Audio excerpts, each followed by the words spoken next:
Hey guys, what's up? This is Shark talking. Welcome back to my channel. And today's video we'll be discussing this returning banner that has SS Escape from Mazewood Claudia, SS Therapeutic Anima Ginny, and SS No Chasing Pipe Dreams Khalid. Well, for short we'll be calling Claudia as Assassin's Claudia, Ginny as Onsen Ginny, and Khalid, well, don't mind about Khalid because Khalid is very terrible. Sorry, but that's true. I am a fan of the character, but this style is one of the worst. We need to discuss that this banner is pretty nice because it has some free pulls for every pull that you do. The first one costs 3,000. You can already see that I did. I was trying to get Onsen Ginny and I got her. Then the second one was free. The third one 2,000. The fourth one free. And the fifth one it's 1,000. So at max you have to spend 18,000 gems to go for a pity. And hopefully you can get at least one of the characters before both characters without having to go to pity. The investment will not be high, and even if you need to go to pity, it's still a very low cost for these two styles. They are still relevant and we need to discuss them. I'll be clicking here on some details and we'll be starting with Ginny. Ginny is, I believe, even more important than Claudia in some situations depending on the number of styles that you have in your box. By clicking here on trial, let's discuss Autumn Breeze again. Autumn Breeze is a very powerful and a kind of broken skill in this game, and that I know why it's considered broken. They took so much time to reprint this character in Japan because she has one of the most important skills for boss fights. Autumn Breeze is a deep power attack with 3 BP cost that can debuff intelligence. Well, the broken thing is that all the skills that came with the launch of the game that could debuff intelligence will cost 7 BP once fully awakened. 7. And then we got Acelus that has Mirage Step. Mirage Step is an AoE attack that costs 4 BP once you max awaken it, and it's an AoE with intelligence debuff. Well, but sometimes you don't need an AoE. You are facing a boss by itself and you don't need AoE. So Autumn Breeze will cost only 2 BP once fully awakened. That's half the cost from Acelus. Acelus sometimes will have to just use a normal attack because she ran out of BP, but Ginny won't ever run out of BP. Not only that, but she can just slowly build up her BP to use one skill that deals damage when you need overdrive damage. That should be very nice when facing bosses. And even better, she has a double S skill that, well, even has a chance to inflict unconsciousnesses. We will not be discussing this now, let's just keep talking about Autumn Breeze. Why is this so important? Because intelligence is a very important status in boss fights. The bosses will do more damage, more magical damage when they have higher intelligence, and they will also inflict more status ailments, because to inflict status ailments, they depend on intelligence. Save for Charm. Charm is dependable on their Charm and against your Charm resistance. So, this allows you to just ignore some status ailments that you could receive in boss fight. So, Ginny is the best one for this. There's no better one for this in the game, not even on Japan, when considering the BP cost. But there's only one problem with Ginny and also with Acelus, is that they don't have that much intelligence themselves. So in some time they will start to fail their attacks because they rely on having high intelligence to apply the intelligence debuff. And when we get characters that can buff intelligence, we already have our Nawal's daughter. We will be getting the Matriarch, and she will also be able to buff intelligence. They will be able to keep up with their debuffs because of that, but by themselves without any buffs they will start to fail.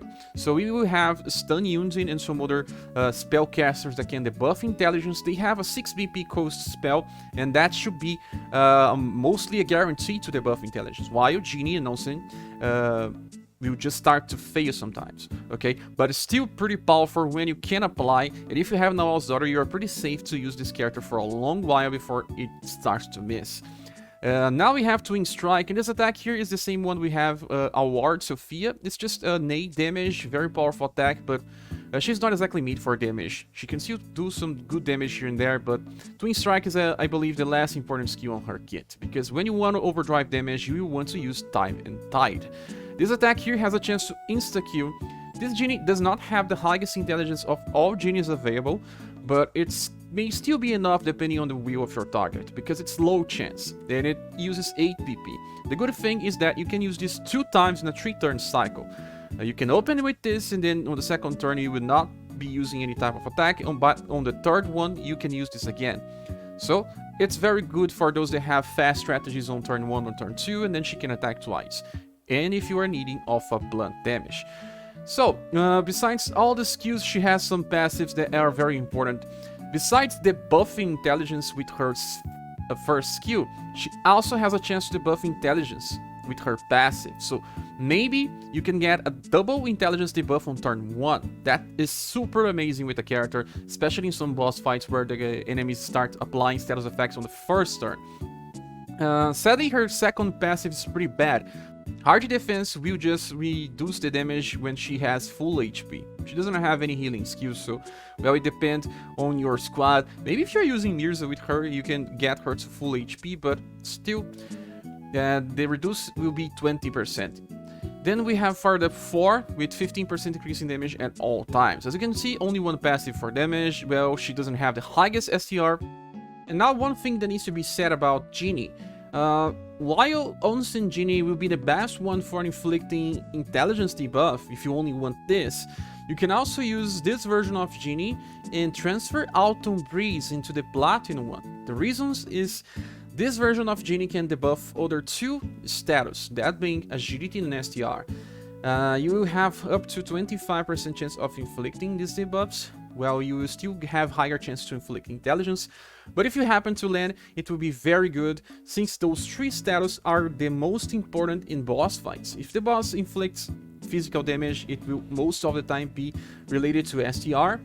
And if it debuffs intelligence, well, it will debuff the status element chances and also the damage from spells. And if you debuff agility, you may be debuffing the accuracy of your boss, allowing you to evade attacks and also decrease damage for martial arts skills. That is a very good combination. Sadly, this Ginny is not that good for damage or anything else, but she has triple chances to debuff now with Autumn Breeze. Also, she has the highest intelligence out of all versions of Ginny. This one can reach like 60% increase, while other versions can hit 48 or something. So this allows Platinum Ginny to be better, and she was a release character. That's incredible what you can do with Ginny. Let's talk about Claudia again, because she is also very important here. Well, and then we start with Rapid Volley. This skill here doesn't have much power, it's only E, but it's cheap. I mean, it's 6 can be reduced to 5, so you can use it 3 times a row on manual. She does not have the potential to use this 3 times a row because of her cycling, but it's still a very good skill to be used after Starry Rain, but we'll get there. Then we have Sidewinder, and this skill here is not that good. It's C power, and it gives critical damage against frogs. It's mostly something that you want to transfer for another version of Claudia that gives increased damage to critical attacks. And you don't find many frogs when you are farming stages.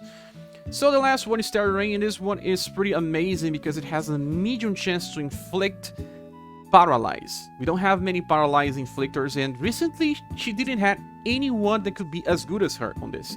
But then we have now Rock Bouquet, and if you have Soul Freeze that comes from her Ace style from New Year's event, she can inflict as much Paralyze as this version of Claudia, because she has a higher intelligence and also can buff her own intelligence with her passive, and even through Soul Freeze is low chance to inflict Paralyze. Her higher intelligence will just compete against this Claudia and even beat her.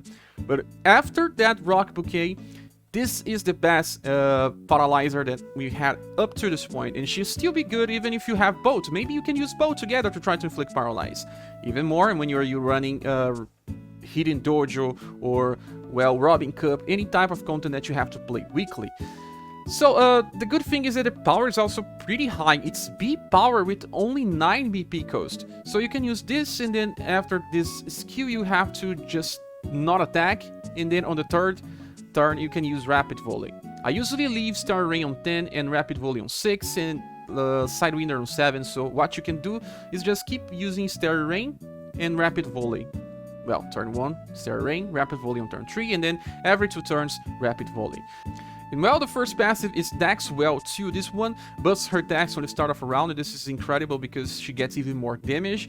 She's very built for damage actually. Hardy Wallop increases her damage as well by 15% increase, and we have 15% increase more by far the 4. So 30% with passives, and even a dex buff. She's one of the best damage dealers for AoE pierce damage. Well, she does not have any very good single target attack. She can inherit one, but it's only S power. She doesn't have any SS power by inheritance, at least not now. So this Claudia becomes good for AoE, paralyze, and one good thing that is not mentioned here because it depends on inheritance. And speaking about Claudia inheritance, we can find it in two different styles. One is her tower version. You can find this version when you clear her tower, and the tower is widely available. It's a permanent content, and the skill is called Assassin's Arrow. This attack is a B power, 6 BP once fully awakened, and it has a low chance to inflict unconsciousness. Unconsciousness is an insta-kill effect, and because it uses only 6 BP, you can use it twice in a row. And in stages like the current Conquest, we can use it twice to kill waves of only one enemy. She can clear the whole stage by herself. Well, she needs level 50, okay, and she needs also to be capped, okay, but she can, and that's the most important thing. You can also find more intelligence if you have another version of Claudia that was limited.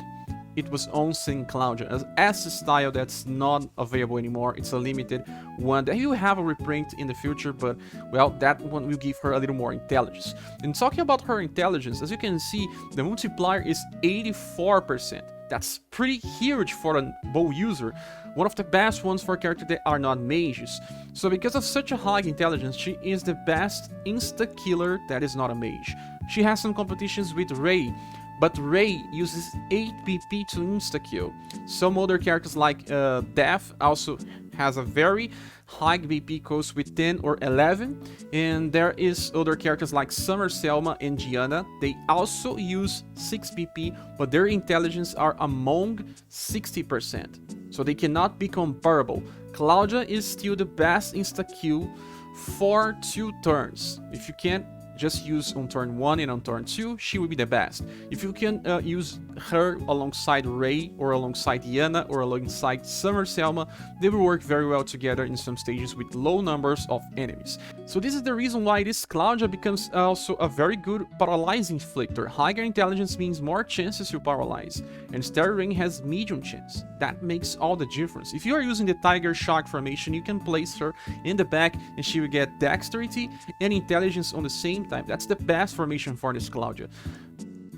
Future versions of Claudia will not replace this one for status infliction. This one will be the best.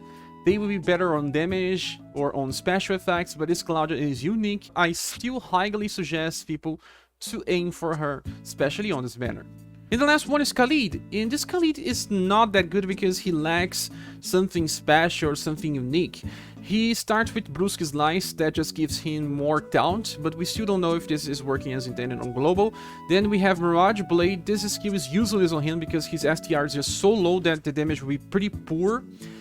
And then we have the last one being Tempest Moon, his signature skill here that does double S damage with a character that barely has any damage, and then he enters a defensive counter stance.